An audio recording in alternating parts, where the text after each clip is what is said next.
Hello everyone, this is Navneet and welcome to Actus education. आप सभी जानते हैं कि एक्टस एजुकेशन पे सीडीपी सीरीज से आज हमारी ये चौथी क्लास है। अब से पहले जो हमने 3 क्लास ली है, उम्मीद करता हूं कि आप सबको बेहतर लगी होगी और आपने अच्छे से नोट्स उसको बनाए होंगे।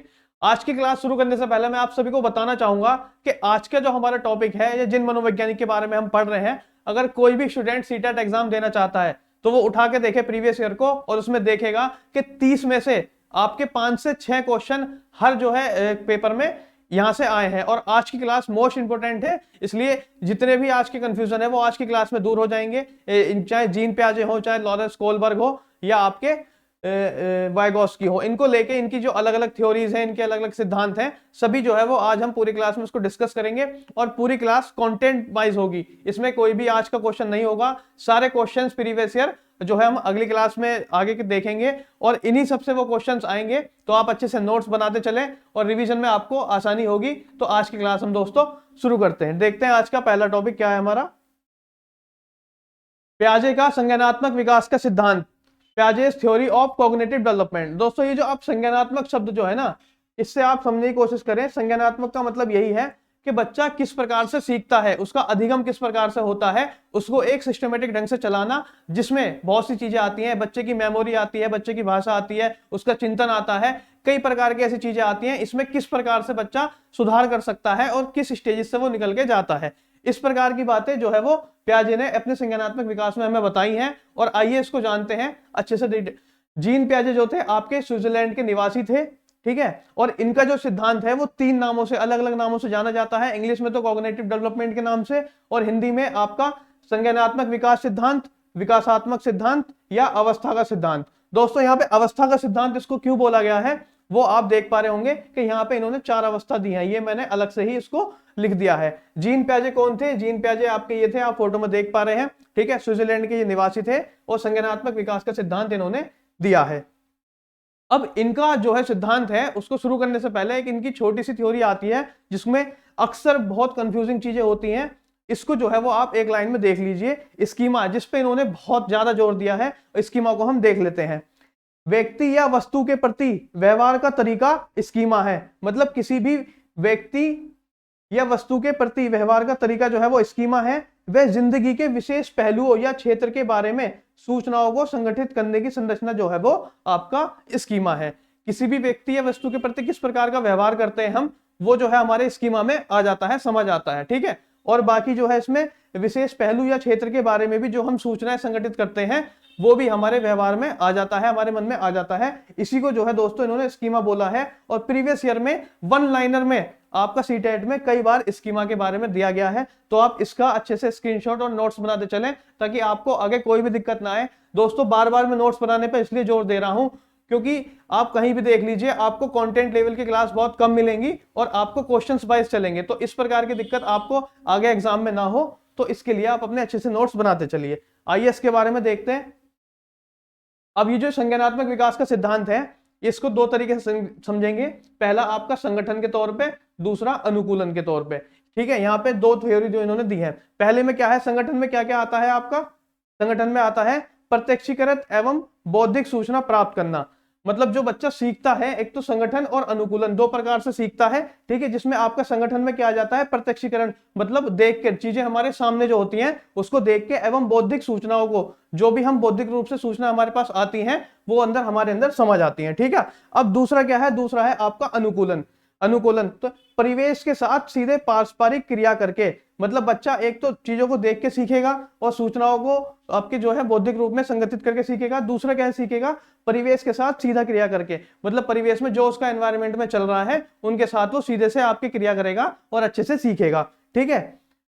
अब यहाँ पे जो है वो अनुकूलन में आप 3 देख पा रहे होंगे, एक आत्मीकरण, एक समायोजन और एक संतुलन। तो इसके भी ये 3 पार्ट्स हैं। इसमें जो है वो अलग अलग तरीके से सीखता है और ये तीनों ही शब्द इतने इंपॉर्टेंट हैं कि अक्सर एग्जाम में इनसे क्वेश्चन बना है और इन्हीं पे शब्दों को जोड़ देके अच्छे से इसमें पूछा गया है। तो पहला देख लेते हैं हम, क्या देख लें, आत्मीकरण क्या है, ठीक है। पूर्व ज्ञान में नवीन ज्ञान व विचार को जोड़ना आपका आत्मीकरण कहलाता है।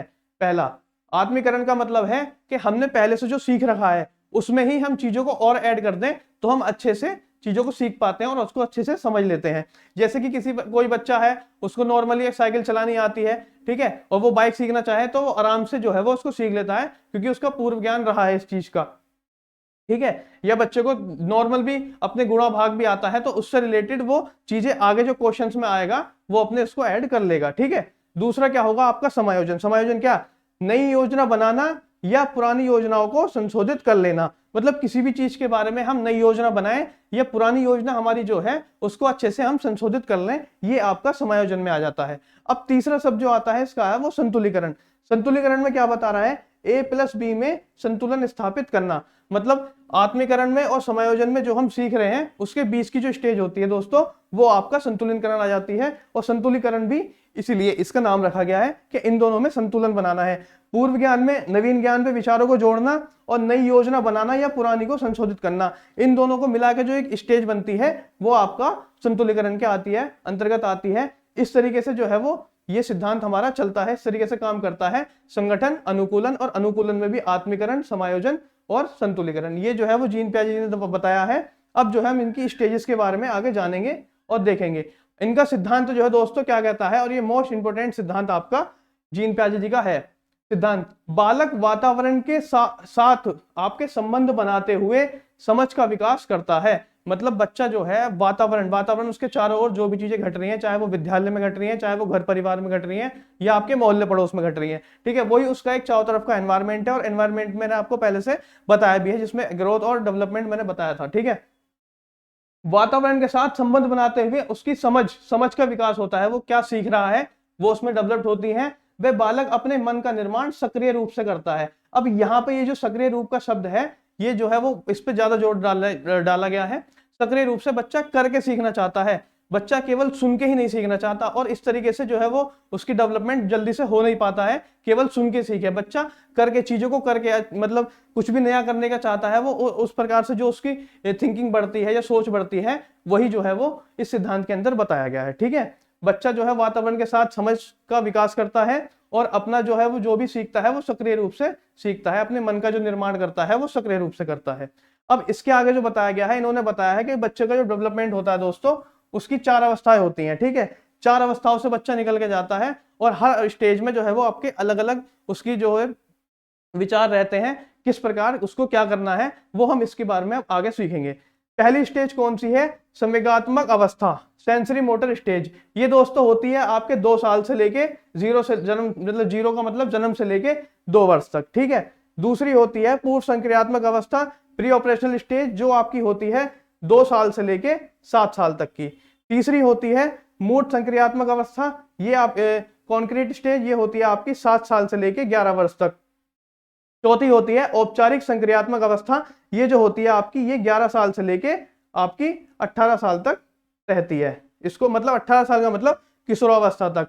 Formal operational stage. अब दोस्तों इन स्टेजों के बारे में प्रीवियस ईयर में इतने क्वेश्चंस आए हुए हैं, हद से ज्यादा। अब इनको हम एक एक करके डिटेल्ड में उसको देखेंगे, अच्छे से जानेंगे कि किस अवस्था में बच्चे की जो है वो किस तरीके से वो काम करता है, किस तरीके से उसका विकास होता है, ठीक है। ये इनका सिद्धांत था, इसकी 4 अवस्थाएं थी। आप इसका स्क्रीनशॉट ले सकते हैं, नोट्स बता सकते हैं किसी भी तरीके से, ताकि आपके आगे रिवीजन में किसी भी प्रकार का कोई भी इशू ना आए, कोई भी दिक्कत ना आए। अब एक एक स्टेज को हम बहुत अच्छे से समझेंगे और उसको जानेंगे। पहली क्या आ गई आपकी, संवेगात्मक अवस्था, सेंसर मोटर स्टेज, जन्म से 2 वर्ष तक की होती है। अब इसमें कुछ पॉइंट्स लिख रहे हैं। पहला संवेदना या संवेदी समझ। इसमें देखो बच्चा जब 0 से 2 वर्ष तक का है तो वो बहुत ज्यादा उसमें दिमाग तो होता नहीं अपना, ठीक है। धीरे धीरे बच्चे का डेवलप होता है, धीरे धीरे वो ग्रोथ करता है। तो इस वक्त की अवस्था में वो किस प्रकार से सीखता है, सबसे पहले अपनी ज्ञानेंद्रियों से।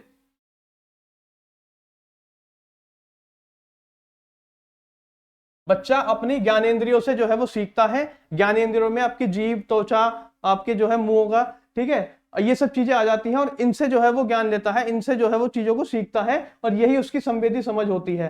फॉर एग्जाम्पल के तौर पे छोटा बच्चा है, अगर वो अपनी चाय, गर्म चाय रखी है, उसमें उंगली डाल देगा तो उसको गर्म लगेगा, वो एकदम से पहली बार, जबकि उसको नहीं पता है। लेकिन आगे जब भी उसकी सिचुएशन ऐसी बनती है तो वो बच्चा उससे डरेगा, ठीक है। यही इसमें बताया गया है संवेदी समझ। गामक क्रियाएं। गामक क्रियाएं वो होती है बच्चा खेल खेल में सीखता है, शरीर द्वारा की जाने वाली क्रियाएं। बच्चा धीरे धीरे चलना सीखेगा तो उस प्रकार से वो थोड़ा सा चलना सीख जाता है, हाथ पैर हिलाना सीख जाता है। गामक क्रियाओं से चीजों को इधर उधर फेंकना, गामक का मतलब यहाँ पे सीधा यही है कि शरीर द्वारा की जाने वाली क्रियाएं जो होती हैं वो आपकी गामक क्रियाएं होती हैं। जैसे आप इसमें देख पा रहे हैं, जैसे आपका पकड़ना, खेलना, लिखना, छोटे छोटे बच्चे होते हैं वो पेंसिल पकड़ते हैं, उसको धीरे धीरे खेलते हैं खिलौनों से, तो ये सब आपका जो आता है वो गामक क्रियाओं के अंदर आता है। लास्ट में जो आ रहा है वो स्कीमा द्वारा सीखना। ठीक है, ये स्कीमा मैंने आपको शुरू में ही बताया था यहाँ पे कि स्कीमा जो है वो मोस्ट इंपोर्टेंट है। तो अगर स्कीमा आ जाता है आपके उसमें तो ये आपकी इसकी फर्स्ट स्टेज में आता है।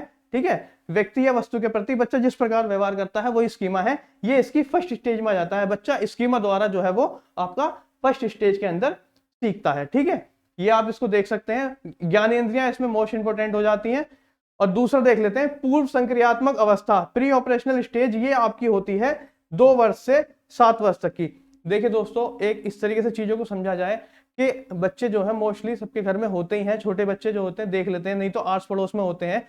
कहने का मतलब ये है जो चीज हम सीख रहे हैं उनको जो है वो हमने देखा है, अपनी लाइफ में देखा है, बस उसको रिलेट करने की जरूरत है। अगर आप उसको अच्छे से रिलेट कर पाएंगे तो जो है ये चीजें इतनी आसानी से समझ में आ जाएगी। किसी भी इंसान से, किसी भी नॉर्मल इंसान से आप पूछोगे वो भी ये बता देगा कि 2 साल का, 0 से लेके 2 साल का बच्चा क्या करता है। उसको भी पता होगा कि बच्चा जो है ज्यादा बोल तो पाता नहीं है, ठीक है, थोड़ा हाथ पैर से काम करने लगता है, अपना थोड़ा चलना फिरना सीख जाता है, ठीक है, माँ कहना सीख जाता है, ये छोटी छोटी चीजें सीख जाता है।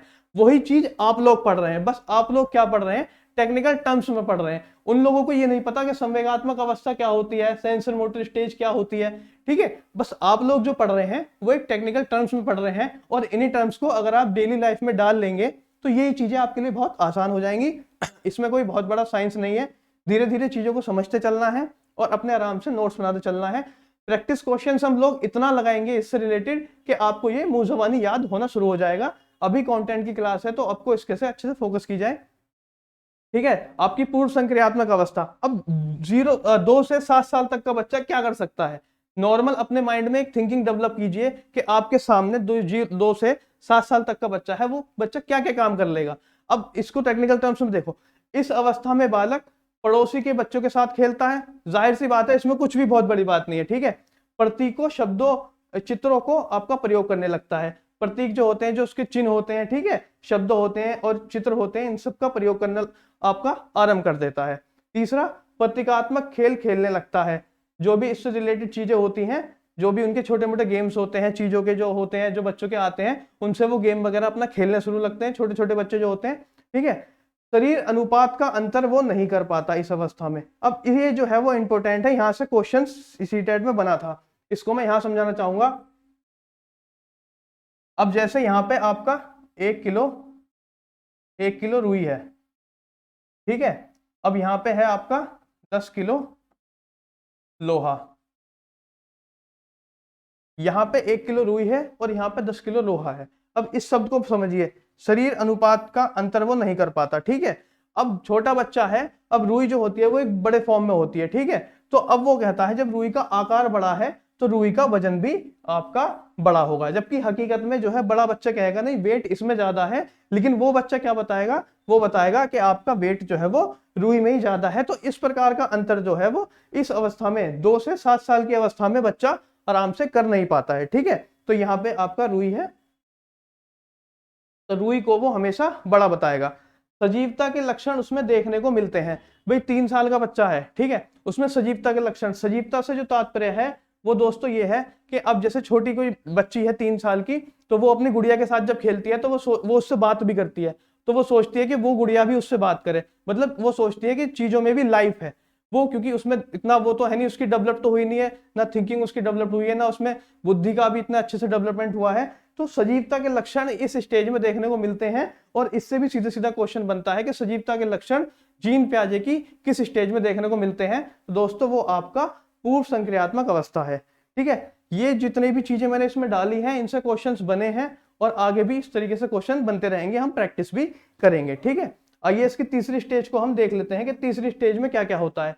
मूर्त संक्रियात्मक अवस्था, कॉन्क्रीट स्टेज, ये आपकी होती है 7 साल से लेके 11 साल तक। अब इसमें बच्चा जो है वो क्या करना सीख जाता है। भाई 7 साल का बच्चा खुद माइंड से भी सोचते चलिए, पढ़ते भी चलिए, नोट्स भी बनाते चलिए, लेकिन खुद जीवित रहिए क्लास में अपने माइंड को लेके कि हाँ भाई क्या चल रहा है, ठीक है, क्योंकि हमें डेली लाइफ से जोड़ना है। सबसे पहली बात कि 7 से 11 साल तक के बच्चे की स्टेज है, इसमें बच्चा क्या कर सकता है, ठीक है। बच्चा थोड़ा सा तर्क करने लगता है, तार्किक चिंतन करने लगता है, सही गलत का ज्ञान उसे थोड़ा थोड़ा सा बच्चे को होने लगता है, मूर्त चिंतन इसमें करने लगता है, किसी का कर्म, आकार, भार, क्रमबद्धता आदि को समझने लगता है, जो वो इस स्टेज में नहीं समझ पाया था आपका कि भाई इसमें जो है वो रुई में ज्यादा भार होता है।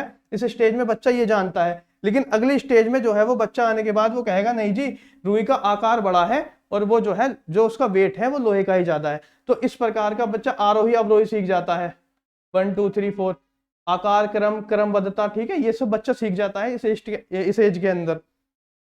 सही अनुपात का अंतर भी वो करने लग जाता है, जो मैंने आपको बताया था उसमें समझ आती है, जबकि मूर्त वाली में जो है वो समझ नहीं थी, उसमें अमूर्त जो है उस वाली स्टेज में समझ नहीं थी, इस वाली स्टेज में इस बच्चे को ये समझ आ जाती है। आरोही अवरोही का भी क्रम वो अच्छे से सीख जाता है। तो ये सारी जो थी इसमें जो स्टेज में आती है ये सब चीजें, ये बच्चे की इस प्रकार से बच्चा उसमें काम करता है।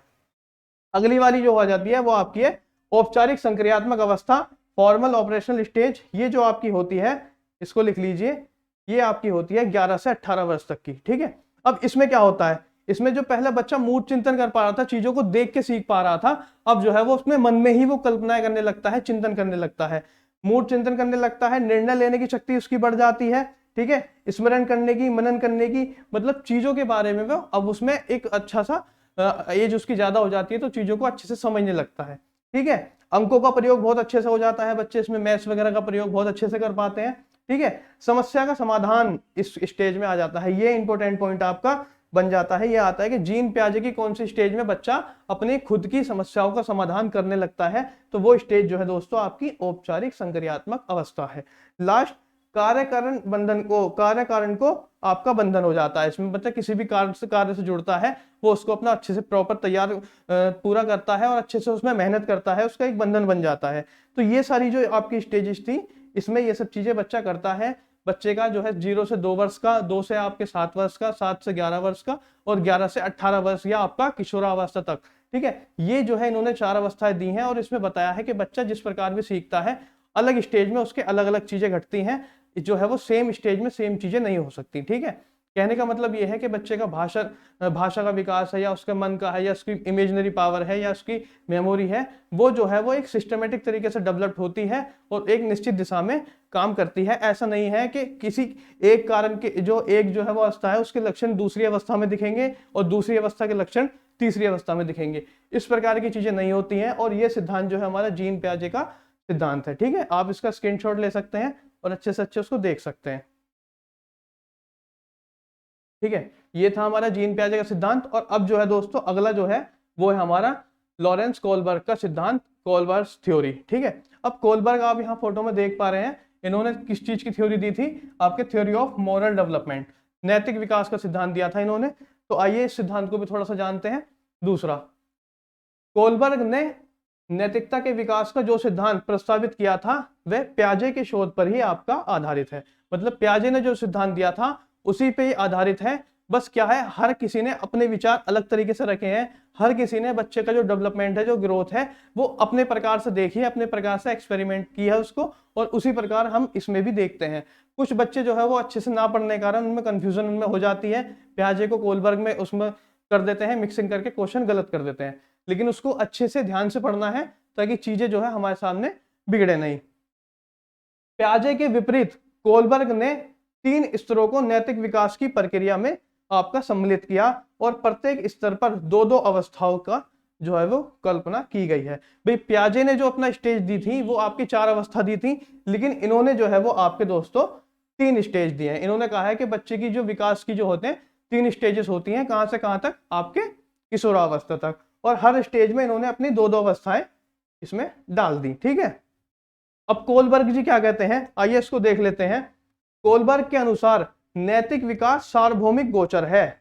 नैतिक विकास जो है दोस्तों सार्वभौमिक, यहाँ पे एक शब्द आया है, सार्वभौमिक का मतलब होता है जो किसी भी स्थान, किसी भी राष्ट्र या किसी भी भाषा या किसी भी चीज से परे हो, सबके लिए जो है वो सामान्य हो और सबके लिए मान्य हो। यहाँ पे जो है सार्वभौमिक का अंतर ये होता है, ठीक है।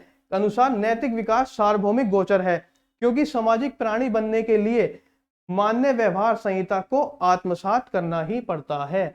मतलब चीजों को एक, अगर आपको सामान्य जो है वो व्यक्ति बनना है, मान्य व्यवहार सामाजिक व्यक्ति जो आपका प्राणी बनना है, उसमें जो है वो एक ऐसा व्यवहार आपको मानना पड़ेगा जो सबके लिए समान हो और एक नैतिक हो, नैतिकता के उस पर विकास हो सके। ठीक है, ये रहे आपके लॉरेंस कोलबर्ग, 1927 से लेकर 1987 तक रहे थे। ठीक है, तो ये जो है इनका थ्योरी था कि नैतिक विकास जो है वो आपका सार्वभौमिक गोचर है। ठीक है, आइए इसके बारे में थोड़ा सा और डिस्कस करते हैं। आप इसका स्क्रीनशॉट लेना चाहें तो अच्छे से ले सकते हैं। देखिए, अब ये जो सिद्धांत इन्होंने अपना दिया था दोस्तों, तो ये सिद्धांत जो दिया था वो दिया था आपका 10 वर्ष से लेके 16 वर्ष तक के बाल के लिए। ठीक है, अब इसमें इन्होंने क्या बताए थे, 3 स्तर बताए थे और हर एक स्तर में आपका 2-2 अवस्थाएं बताई थी। ठीक है, मतलब 6। पहली अवस्था कौन सी आ जाती है इसकी, पूर्व पारंपरिक स्तर, जिसमें आपका प्री कन्वेंशनल स्टेज। अब ये जो होती है ये दोस्तों आपकी होती है 10 वर्ष से लेके 12 वर्ष तक। सीधे सीधे वन लाइनर भी क्वेश्चन आ जाते हैं कि कोलबर्ग के में पहली स्टेज जो है वो किस एज से लेके किस एज तक है, तो ये सीधे सीधे भी आपके क्वेश्चन सीटेट में या अन्य टेट एग्जाम में बन जाते हैं। अब ये अवस्था क्या कहती है, यह प्रारंभिक स्तर है, इसमें अनुचित उचित अनुचित का ज्ञान व्यवहार के प्रति दूसरों की प्रतिक्रिया के आधार पर होता है। इसमें 2 अवस्थाएं इन्होंने दी हैं, मतलब बच्चे को जो उचित और अनुचित का ज्ञान होता है वो दूसरे के से प्राप्त होता है। ठीक है, बच्चा खुद जो है वो इन सब चीजों को नहीं जान पाता, यही वो कह रहा है कि ज्ञान व्यवहार के प्रति दूसरों की प्रतिक्रिया के आधार पर होता है। इसमें उचित और अनुचित का ज्ञान दूसरों के प्रति व्यवहार के करने से होता है। अब इसमें क्या क्या चीज आ जाती है, पहला आज्ञाकारिता और दंड अभिविन्यास, ओबीडेंस ओबीडेंस एंड पनिशमेंट ओरिएंटेशन। ठीक है, दूसरा इसका क्या आ जाता है, व्यक्तित्ववाद और विनिमय अभिविन्यास, मतलब इंडिविजुअलिज्म एंड एक्सचेंज ओरिएंटेशन। तो इसमें 2 चीजें आ जाती हैं, बच्चा जो है वो उचित और अनुचित का ज्ञान जो है वो दूसरे से सीखता है और उसमें जो है वो पहले में आपका आज्ञाकारिता का जो है वो उसको फॉलो करता है, आज्ञाकारिता को लेके 2 स्टेज आ जाती हैं, बच्चा इसमें दंड और जो है वो उसमें अच्छा सा सहयोग से जानता है, व्यक्तिवाद और विनिमय अभिविन्यास। ठीक है, ये जो है वो इसकी पहली अवस्था थी। आइए इसकी दूसरी अवस्था वो क्या कहना चाह रहा है, पारंपरिक स्टेज, कन्वेंशनल स्टेज। ये जो होती है दोस्तों आपकी वो होती है 12 वर्ष से लेकर 14 वर्ष तक की। ठीक है, अब इसमें देख लेते हैं, बच्चों में सामाजिक प्रत्याशाओं और मान्यताओं में रुचि पड़ने लगती है, मतलब बच्चा जो है इसमें थोड़ा सामाजिक हो जाता है, सामाजिक होने लगता है और उनकी मान्यताओं में जो है वो अपने रुचि दिखाने लगता है। ठीक है, और वे सामाजिक मर्यादा को ध्यान में रखकर व्यवहार करने का प्रयास करता है, मतलब वो उस तरीके से व्यवहार करना चाहेगा, सामान्य मान्यताओं को ध्यान में रखेगा। ठीक है, उसमें अहंकार, तुम्हारे अहंकारिता की भावना जो है वो आपका घट जाती है, जो अहंकार की जो भावना होती है इसमें घट जाती है और वो बच्चा ये सुनना चाहता है समाज में कि मेरे लिए जो है सब अच्छा बोलें। ठीक है, इस तरीके की चीजें इसमें होती है और इसकी भी इधर 2 अवस्था दी हैं। अब इसमें पहली अवस्था कौन सा है, जैसे अच्छा लड़का और अच्छी लड़की, मतलब इस स्टेज में 12 से 14 की स्टेज में जो है वो थोड़ा सामाजिक होने की कोशिश करता है और सोचता है कि हमें जो है वो समाज में एक अच्छा लोग बोलें, सब अच्छा कहें मुझे, अच्छे लड़का अच्छी लड़की करके पुकारे। ठीक है, कानून और व्यवस्था अभिविन्यास। ठीक है, इसमें जो है वो कानून और व्यवस्था, इसका दूसरा हो गया कानून और व्यवस्था अभिविन्यास, जिसमें लॉ एंड ऑर्डर जो है वो इसमें वो फॉलो करना चाहता है, वो उसी तरीके से चलना चाहता है जिसमें समाज में हर तरीके से लोग चलना चाहते हैं, कानून को भी मानता है, व्यवस्था को भी वो इस अवस्था में मानता है और ये अवस्था आपकी 12 से 14 वर्ष तक की होती है। अब देख लेते हैं इसकी तीसरी स्टेज, उत्तर पारंपरिक स्तर, आपका पोस्ट कन्वेंशनल स्टेज। ये जो होती है आपकी 14 से 16 वर्ष तक की होती है। अब इस स्टेज में वो क्या कहना चाह रहा है, यह वह स्तर है जिसमें व्यक्ति अपने विवेक और अपनी अंतरात्मा की आवाज के आधार पर कार्य और व्यवहार की वांछनीय निर्धारण करता है, मतलब किसी भी काम को वो करेगा तो वो ना तो किसी से जानेगा ना किसी से पूछेगा, उसके अंदर जो विवेक है, जो धैर्य है, उसको वो काम लेगा और उसी से वो अपना आगे चीजों को करेगा और वो उन नियमों को भी बदलना चाहेगा जो है उसके तौर पे गलत लगते हैं, चाहे वो समाज में पुरानी प्रथाएं हैं वो चलती आ रही हैं, ठीक है कोई बात नहीं, लेकिन वो अगर उसको गलत लग रही हैं, उसके विवेक में जो है वो गलत लग रही हैं, तो वो उनको भी बदलने के लिए तत्पर रहेगा। ये जो स्टेज है इसकी, वो इसमें स्टेज में बच्चा ऐसा करना चाहता है। ठीक है, जिसमें पहला आ गया आपका सामाजिक अनुबंधन अभिविन्यास और दूसरा है सार्वभौमिक नैतिक प्रमुख अभिविन्यास। ये 2 इसकी उपावस्थाएं हो जाती हैं। इसमें अपने विवेक और अंतरात्मा की आवाज वो सुनता है और उन्हीं पे और कार्य व्यवहारों को जो है वो करना चाहता है। ठीक है, उन्हीं पर वो निर्धारित करना चाहता है चीजों को कि क्या होगा कैसे नहीं होगा। ठीक है, इसमें हमने अपने देख लिया थर्ड जो है, थर्ड जो वाइगोस्की हो गया। एक इसका क्विक देख लेते हैं। ठीक है, नैतिकता का विकास इन्होंने दिया था और इसमें उन्होंने बोला था 3 स्टेजेस इसमें बताई थी। पहली पूर्व पारंपरिक स्तर, दूसरी बताई थी आपकी पारंपरिक स्तर, तीसरी जो बताई थी आपकी उत्तर पारंपरिक स्तर। ठीक है, ये आप इसको देख लीजिए अच्छे से। और लास्ट अब जो हमारा है वो है आपका वाइगोस्की। और वाइगोस्की को देखते हैं, वाइगोस्की ने क्या क्या बताया था। वाइगोस्की का सिद्धांत, आपका वाइगोस्की थ्योरी। आइए इसको थोड़ा सा जानते हैं। वाइगोस्की के अनुसार संज्ञानात्मक विकास पर सामाजिक कारकों एवं भाषा का प्रभाव पड़ता है। मतलब जिस बच्चे का जो संवेगात्मक विकास होता है संज्ञानात्मक, उस पर 2 चीजों का प्रभाव जो है वो बहुत ज्यादा पड़ता है। पहला आपका सामाजिक कारक, दूसरा भाषा। इसी सिद्धांत को आपका सामाजिक और सांस्कृतिक सिद्धांत के नाम से भी जाना जाता है, क्योंकि वाइगोस्की ने कहा है कि जो है वो सामाजिक कारक का और संस्कृति का जो है वो इफेक्ट वो बहुत पड़ेगा बच्चे के विकास में। इसलिए इस सिद्धांत का नाम ही आपका सामाजिक एवं सांस्कृतिक सिद्धांत दे दिया गया। अब आइए वाइगोस्की क्या कह रहे हैं, आप फोटो में देख पा रहे होंगे। वाइगोस्की बालकों का विकास महत्वपूर्ण आधार, जो बालकों के विकास का जो महत्वपूर्ण आधार है वो क्या है, सामाजिक अंत्यक्रिया होता है। मतलब बालक का जो विकास होता है उसका सबसे महत्वपूर्ण पॉइंट जो उन्होंने बताया है वो बताया है आपका सामाजिक अंत्यक्रिया। ठीक है, जिसमें बालक का संज्ञानात्मक, शारीरिक एवं सामाजिक विकास होता है। तीनों ले लिया, जिसमें बच्चे का बालक जो है वो आपका अंत्यक्रिया करता है, सामाजिक अंत्यक्रिया करता है, जिसमें बच्चे का आपका संज्ञानात्मक, इमोशनल भी, आपका फिजिकली भी, और आपका सोशल विकास, सोशल डेवलपमेंट जो है वो आपका तीनों ही होता है। किससे, इस लाइन को तो आप मोस्ट इंपोर्टेंट मान लीजिए, क्योंकि इस लाइन पे ही इनसे सीधे सीधे सवाल और आंसर आ जाता है, आपको क्वेश्चन पूछ लिया जाता है। अब वाइगोस्की के अनुसार बालक का जो विकास होता है वो समाज द्वारा होता है। ये भी जो है वो इंपॉर्टेंट लाइन है, समाज और संस्कृति के तौर पे इन्होंने बोली है। ठीक है, वाइगोस्की ने यही कहा है कि बच्चे का जो विकास होता है वो सामाजिक और सांस्कृतिक अंत्यक्रिया के द्वारा होता है। यही इसकी टैगलाइन है और सीधे सीधे जो है वो क्वेश्चन से आंसर जो है इसी टैगलाइन से निकल जाते हैं, ये जो मैं आपके सामने बता रहा हूं। आइए थोड़ा सा और जानते हैं इनके सिद्धांत को। वाइगोस्की के जो सिद्धांत हैं इसमें एक ये आती है जेड, आपका ZDP। अब ये क्या है, ये इस सिद्धांत के अंदर क्या है इसके बारे में देखते हैं। जोन ऑफ प्रॉक्सिमल डेवलपमेंट, ठीक है, हिंदी में बोलते हैं निकट विकास क्षेत्र। इसमें भी आपके अलग से सेपरेट क्वेश्चंस जो है वो इस पॉइंट से आते हैं, मानसिक कार्य पर आधारित है। अब ये चीज जो है वो मानसिक कार्य पर आधारित है। अब इसको समझने के लिए आप एक चीज समझने की कोशिश करिए, इसमें वो क्या कहते हैं, आप इसको इस चीज से समझिए। अब जैसे बच्चा है, ठीक है, अब बच्चा जो है वो नदी के बीच में बिल्कुल अटका हुआ है और यहाँ पे कोई है। अब यहाँ से जो है वो बालक जो है वो किनारे पे जाना चाहता है। अब किनारे पे जाना चाहता है, अब यहाँ तक तो वो पहुंच गया, ठीक है, यहाँ तक वो खुद से किसी की बिना हेल्प लिए वो पहुंच गया। अब वो जो है वो किनारे पे जा पार पाना चाहता है, ठीक है, लेकिन अब यहाँ पे आके जो है वो उसकी सारी क्षमताएं जो है रुक गई, इसके आगे वो नहीं जा सकता। अब यहाँ पे जो है वो उसे एक हेल्प चाहिए। अब यहाँ पे जो भी बंदा है यहाँ पे, अब वो एज ए अभिभावक हो सकता है, उसका टीचर हो सकता है, उसका दोस्त हो सकता है, मतलब कोई भी बड़ा जो उसकी उस काम को करने में मदद कर दे।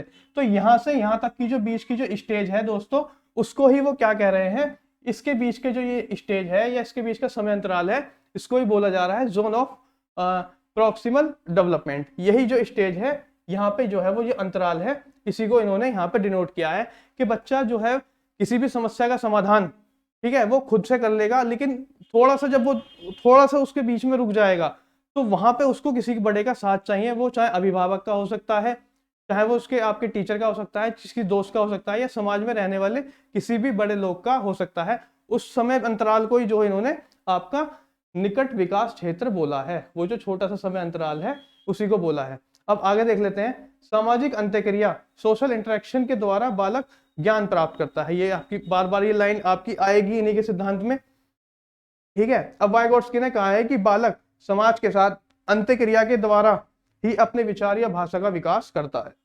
मतलब जब वो समाज में जो है वो अंत्यक्रिया करता है चीजों से, तब उसका कौन कौन सा विकास होता है, उसके विचार का, उसके भाषा का विकास होता है। क्योंकि जब समाज में रहेगा, लोगों से बात करेगा, इंटरेक्ट करेगा लोगों से, अलग अलग लोगों से, तो उसका डेवलपमेंट होगा, एज ए लैंग्वेज में भी उसका डेवलपमेंट आपका होगा ही होगा, ठीक है। एक मिनट।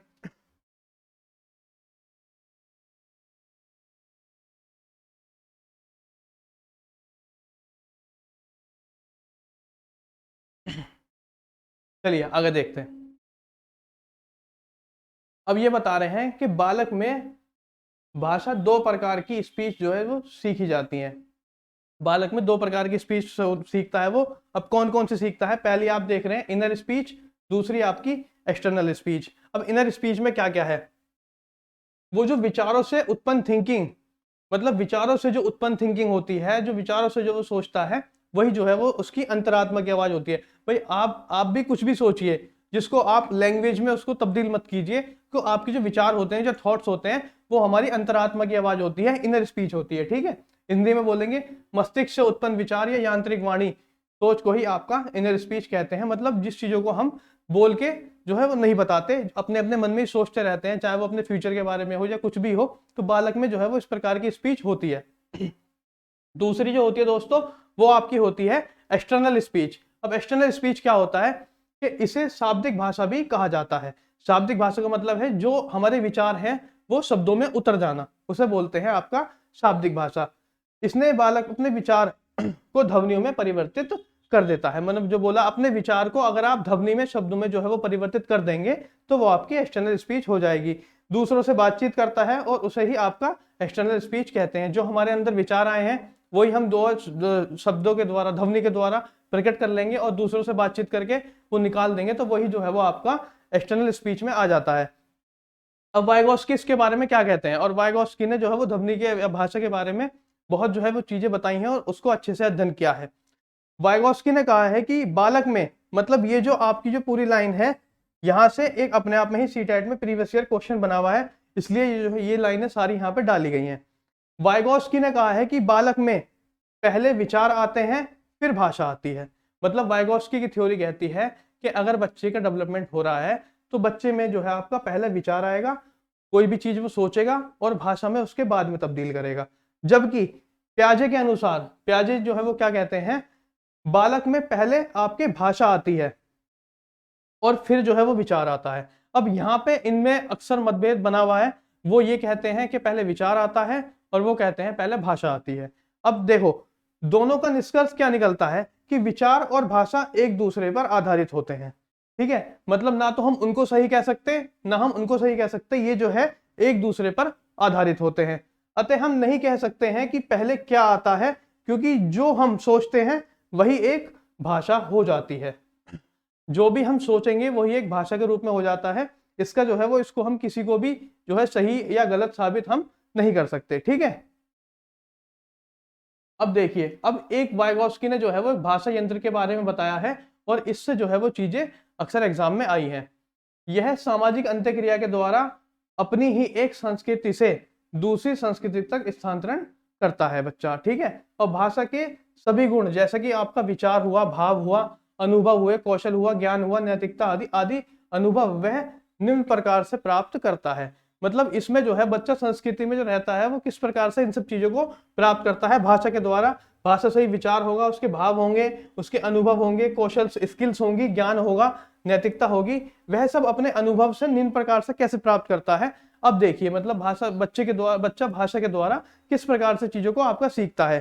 पहला, अनुकरणीय सीखना। ठीक है, इसको बोलेंगे इमिटेटिव लर्निंग। बच्चा अनुकरण में कैसे सीखता है ये आपका वाइगोस्की ने बताया है भाषा यंत्र में।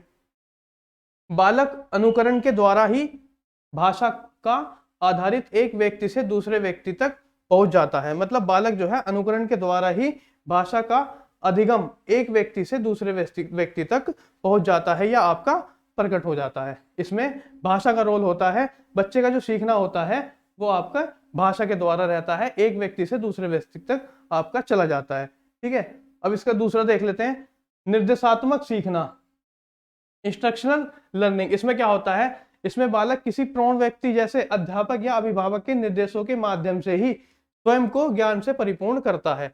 इसमें जो है वो अपना, उसका खुद भी कुछ नहीं रहता, जो उसको अध्यापक से या अभिभावक से जो भी निर्देश मिले हैं वो जो है वो उसको स्वयं को ज्ञान का परिपूर्ण उनसे कर लेता है। इसमें वो सुन के सीख रहा है, ठीक है, निर्देश के द्वारा सीख रहा है।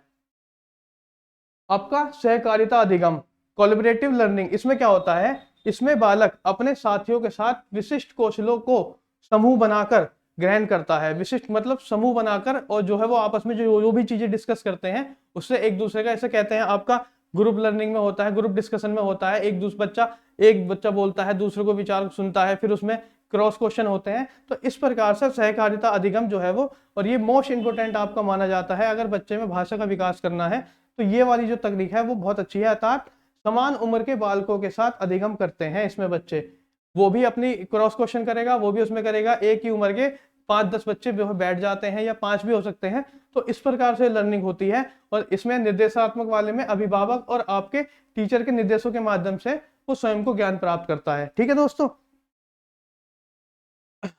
तो अगर आपको ये वीडियो अच्छी लगी हो तो अपने चैनल को लाइक करें, शेयर करें, सब्सक्राइब करें, और इससे रिलेटेड जो भी क्वेश्चंस होंगे दोस्तों हम उनके आगे से अच्छे से उसकी प्रैक्टिस करेंगे, और बहुत सारे क्वेश्चंस जो है वो आपके इससे रिलेटेड बनते हैं। तो इसी प्रकार चीजों को अपने नोट्स बनाते चलें और अपने चीजों को अच्छे से देख लें। तो आज की हमारी क्लास थी दोस्तों, उम्मीद करता हूं कि आप सबको बेहतर लगी होगी, और मिलते हैं हम अपने अगले क्लास में एक अगले टॉपिक की तरफ, और जल्दी से जल्दी इस कंटेंट की पूरी सीरीज को जो है वो खत्म करके आपके क्वेश्चंस की सीरीज चालू करेंगे, और उम्मीद करता हूं कि आप सबको क्लास बेहतर लगी होगी। Thank you class.